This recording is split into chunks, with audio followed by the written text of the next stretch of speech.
Malik Patterson had always dreamed of owning a beautiful home in a peaceful upscale neighborhood. After years of hard work, saving every penny, and overcoming countless obstacles, he had finally done it. The house, a stunning two-story brick home in Brentwood Estates, Tennessee, was everything he had envisioned.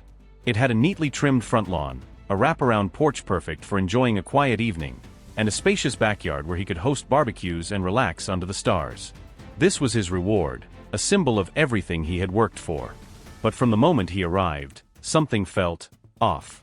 As the moving truck pulled into the driveway, Malik stepped out and stretched, taking in the sight of his new home with a sense of pride. This was it. This was where he would settle down. Yet, as he began unloading boxes, he couldn't shake the feeling that he was being watched. A quick glance toward the neighboring houses confirmed it.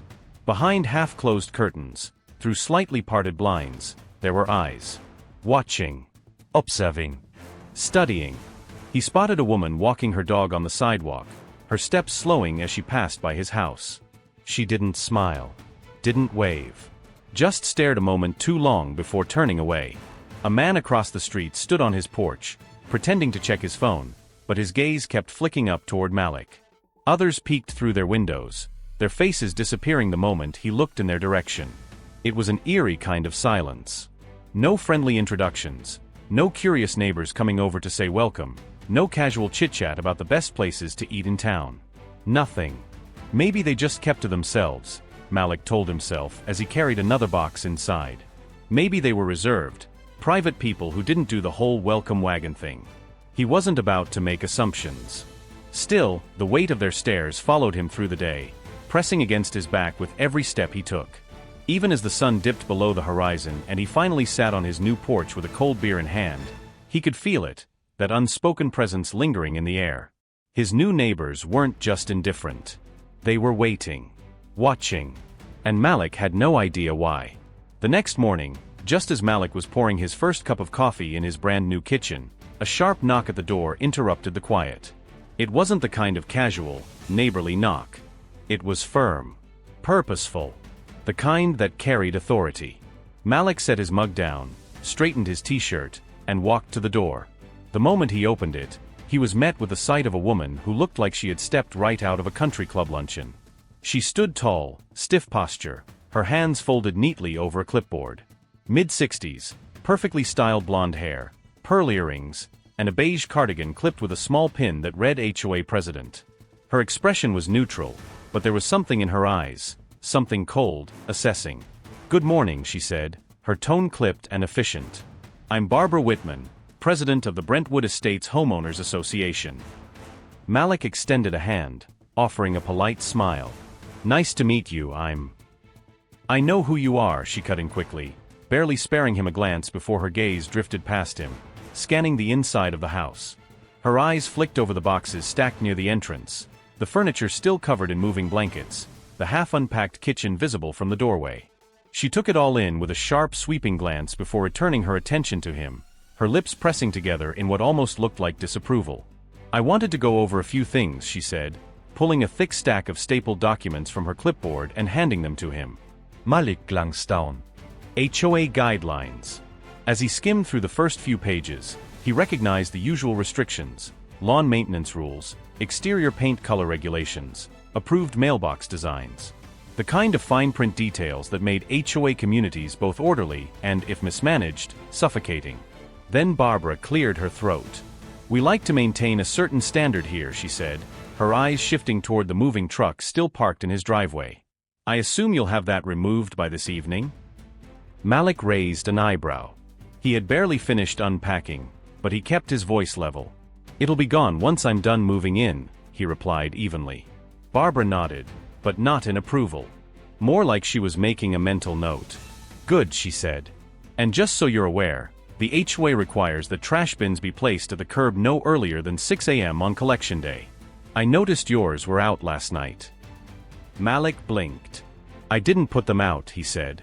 "The previous owners must have." Barbara pursed her lips. "I see." A long pause. Then, in a tone that almost sounded like a warning, she added, "Well, in the future, please be mindful. We have rules for a reason."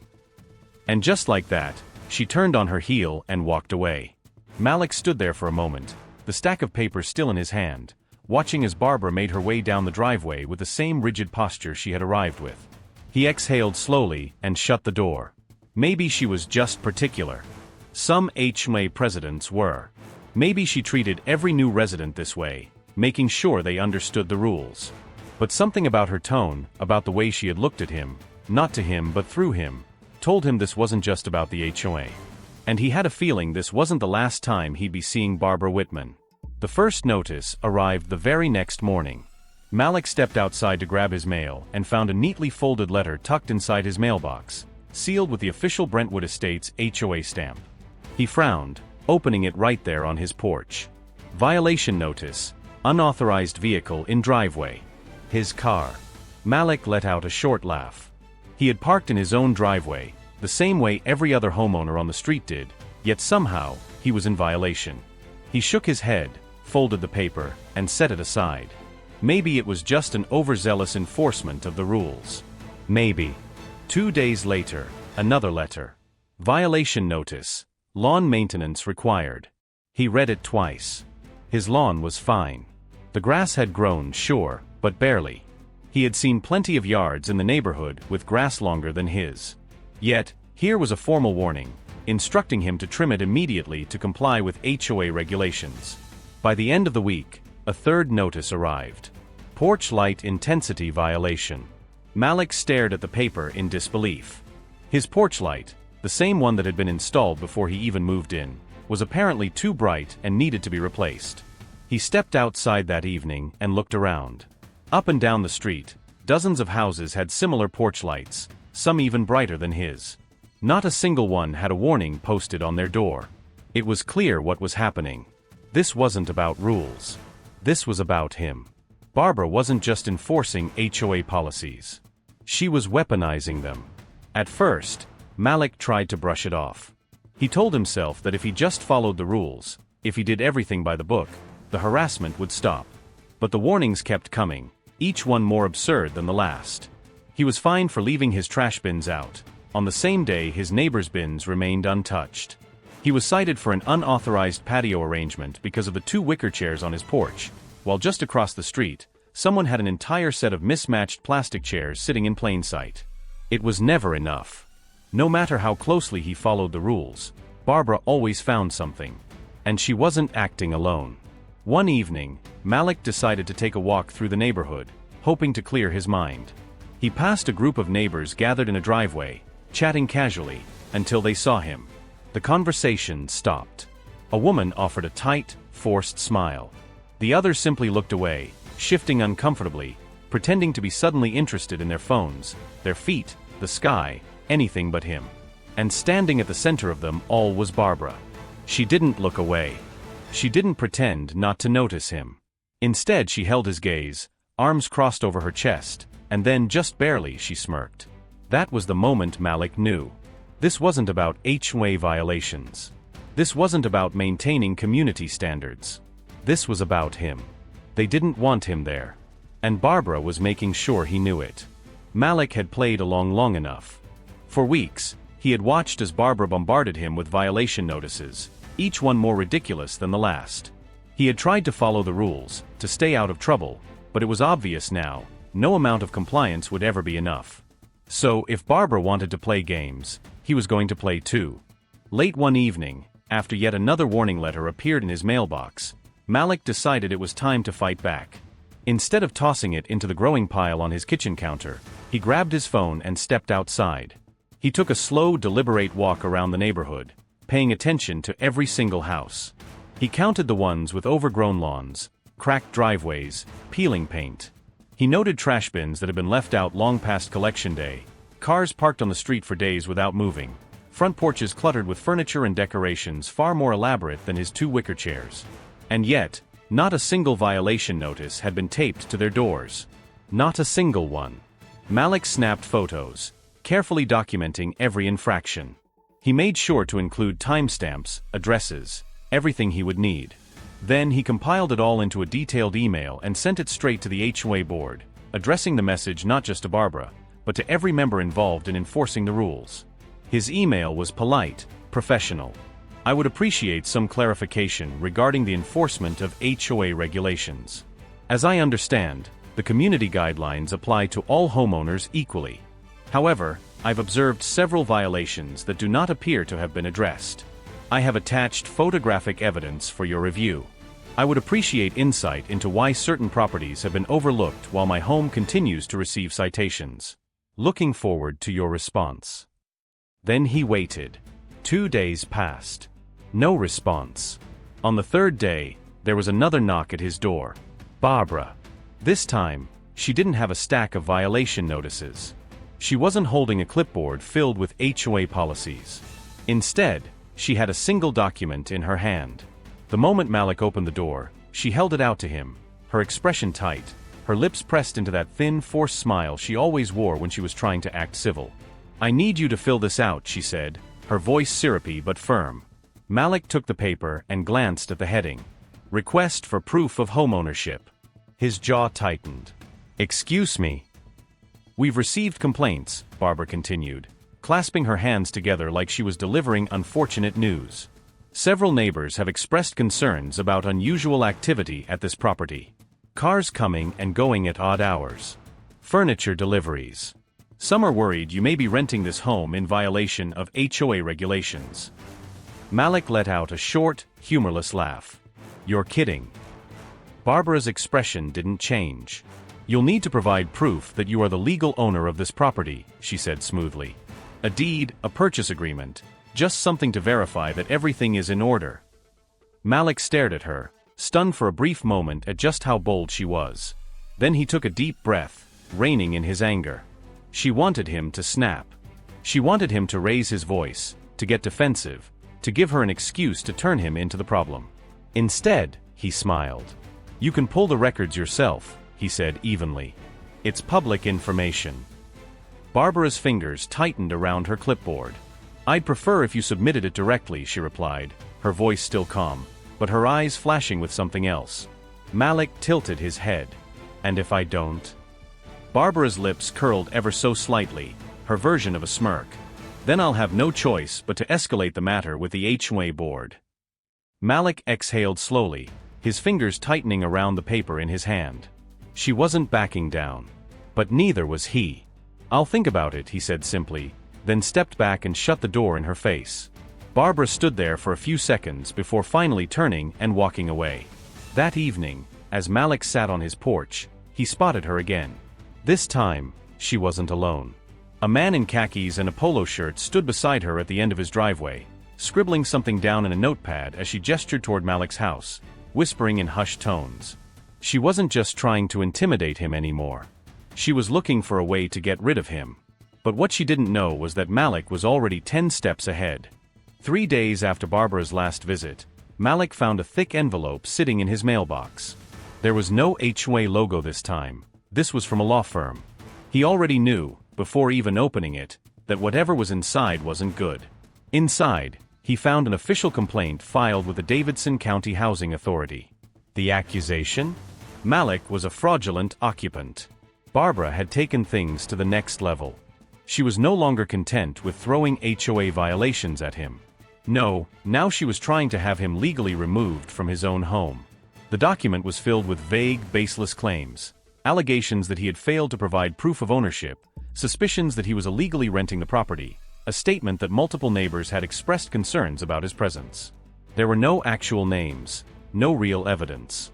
Just a collection of carefully worded assumptions wrapped in legal jargon, designed to exhaust him. She didn't want to evict him. She wanted to drown him in paperwork, to push him into a battle so frustrating and expensive that he'd eventually decide it wasn't worth the fight. She wanted him to give up. But what Barbara didn't know was that Malik had no intention of walking away. That evening, he made a call. "Hey Joe," he said when the line picked up. "I need a favor." Joe Martinez had been Malik's real estate attorney for years. Sharp, relentless, and twice as ruthless as Barbara could ever hope to be. By the next morning, Malik had everything he needed. 3 days later, the emergency HOA board meeting was packed. Barbara sat at the head of the long conference table, her expression calm, collected. The other board members flanked her, some looking uncomfortable, others pretending to be deeply engrossed in the paperwork in front of them. The room buzzed with whispered conversations as homeowners shifted in their seats, throwing Malik occasional glances. They had all heard the rumors. They knew something big was about to happen. Barbara cleared her throat, lifting a printed document. "We are here to address the ongoing issue regarding Mr. Patterson's residence," she began smoothly. "Given the numerous violations and the concerns raised by our community members, I'd like to speak," Malik interrupted. His voice was calm but firm, cutting through the room like a blade. Barbara's lips thinned. "You'll have a chance to respond after."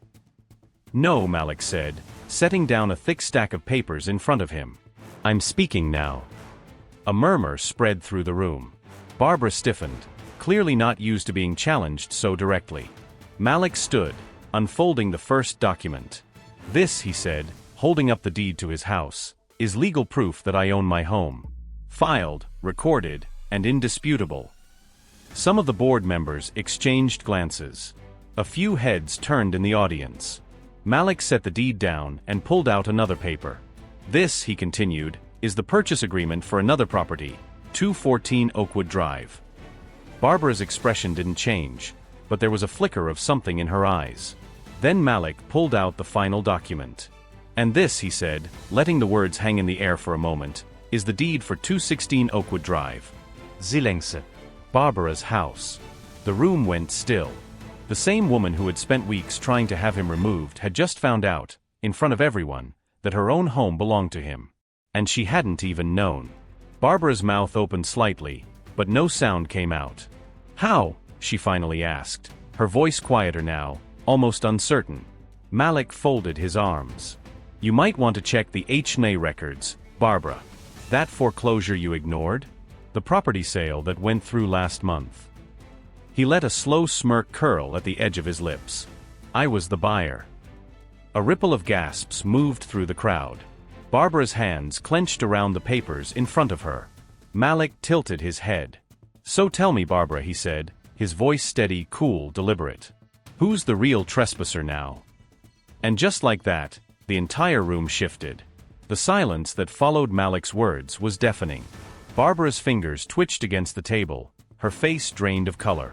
The composure she had carefully maintained throughout the meeting, the authority she had wielded over this community for years, was slipping, cracking at the edges. Someone in the back of the room whispered, "Did he just say he owns her house?" Another murmur. A chair scraped against the floor. The shift was happening. People were realizing that Barbara Whitman, the woman who had spent years enforcing HOA policies like they were law, the woman who had targeted Malik with violation after violation, the woman who had just tried to have him removed from his own home, was now sitting in a house that he owned. Barbara's mouth finally opened, but no words came out. Malik let the weight of the moment settle before speaking again. "You know," he said, tapping the papers on the table, "when I moved into this neighborhood, I thought the HOA was just strict. That maybe you were just particular about the rules." He turned his gaze to the board members, making sure to meet each of their eyes. "But this was never about HOA policies, was it?" His voice was steady, deliberate. "It was about control. It was about deciding who you think belongs here." Barbara flinched as if the words had struck her. Across the table, Stephen Reynolds, the HOA vice president, cleared his throat. He was sweating now, shifting in his chair. "Mr. Patterson," he started, his voice forced, "we appreciate your concerns, but—" Malik didn't let him finish. "No, Esteban. You don't get to downplay this." He turned back to Barbara. "You accused me of breaking rules that don't exist. You sent violation after violation for things my neighbors have never been cited for. And when that wasn't enough, you tried to use legal loopholes to have me removed from my home." Barbara's jaw tightened. "I was acting in the best interest of the community." Malik let out a short laugh. "Were you? Because from where I'm sitting, it looks like the community didn't even know you were about to lose your own house." A fresh wave of whispers spread through the crowd. People exchanged looks, some leaning toward each other, murmuring under their breath. The power that Barbara had once commanded in this room was slipping away, and she knew it. Malik pulled out one final document. "And one more thing," he said, setting it down in front of her. "You're behind on your HOA fees." Barbara's head snapped up. That's a lie. Malik tapped the paper. I bought your house at auction, remember? That includes the debt attached to it. According to these records, you owe the HOA over $3,000 in unpaid fees and fines. A new kind of hush fell over the room. Stephen adjusted his glasses, frowning as he read over the document. His discomfort was almost palpable as he turned toward Barbara. Barbara, he said, his voice quieter now. Is this true? Barbara didn't answer.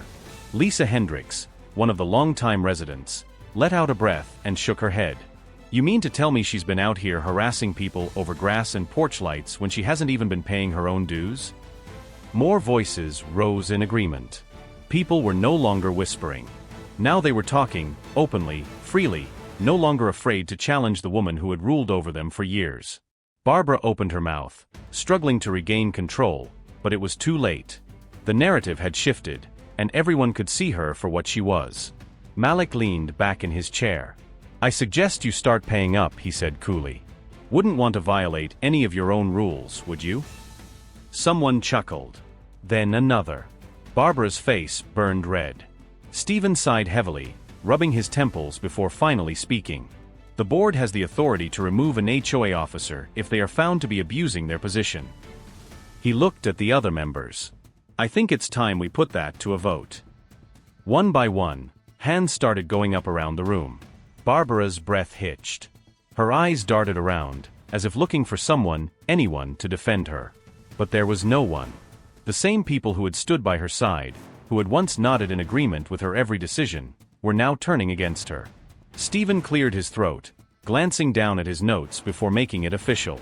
By a majority vote, Barbara Whitman is hereby removed as president of the Brentwood Estates HOA. Effective immediately. A final, irreversible décision. Barbara's entire body went rigid. She shoved her papers into a folder, pushing back her chair so forcefully that it nearly toppled over. This meeting is adjourned, she snapped, her voice sharp with barely contained rage. She marched toward the exit, heels clicking against the tiled floor. But for the first time, no one followed her. Malik exhaled, the tension in his shoulders finally easing. Barbara had spent weeks trying to control him, trying to make his life miserable. And now, in front of the entire HOA, she had lost everything.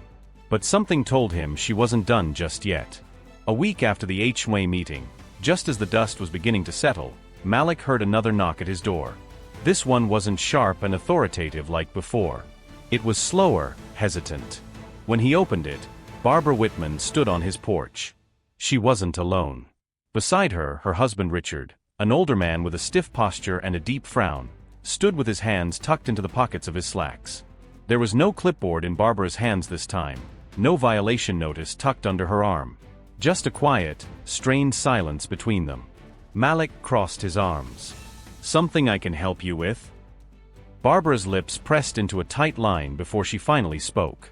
I'd like to discuss the sale of my home, she said, her voice lacking its usual confidence. Malik had expected this. He had seen it before, the way people like Barbara operated. She had spent weeks trying to force him out of his home, using every trick at her disposal to make his life miserable. But now that the tables had turned, now that she was the one facing the possibility of losing her place in the neighborhood, she suddenly wanted to negotiate.